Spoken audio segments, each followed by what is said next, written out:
FORA.tv. The world is thinking. And lo and behold, when Sarah Palin was nominated, suddenly, rather than being praised for her audacity, she was caricatured.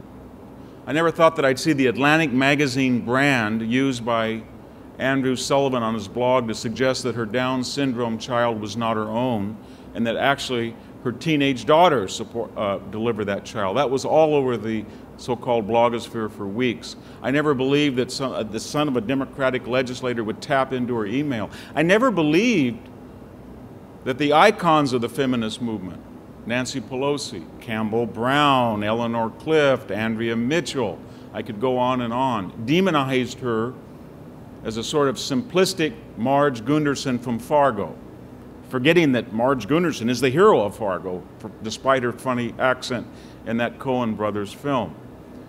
And I never believed that because when I looked at all of her critics, people like Andrea Mitchell, or Eleanor Clift, or Gail Collins in the New York Times, they all had insider connections. They had capital in their families, or they married wisely, or they understood the nexus between Washington and D.C. They had advantages that a woman from the so-called woods that Jon Stewart the other day caricatured Sarah Palin as coming from had no contacts. So true feminism would respect someone who said to America, Todd Palin isn't tied up with CBS News.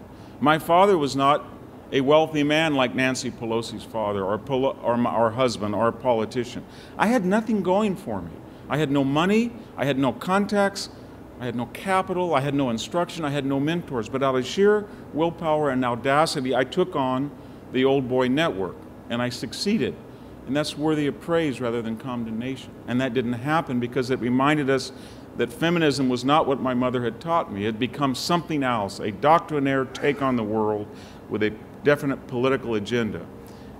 Recently, a woman from a very prominent national magazine asked me if I would comment on Sarah Palin, whom I met last year and had lunch with in Alaska.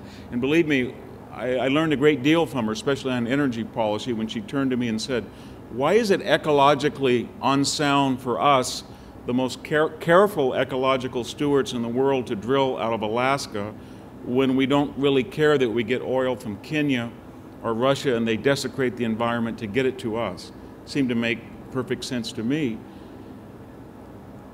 The point that I'm making is I thought that this was what feminism was going to be, and it wasn't, because it's a doctrinaire ideological agenda that she didn't fit.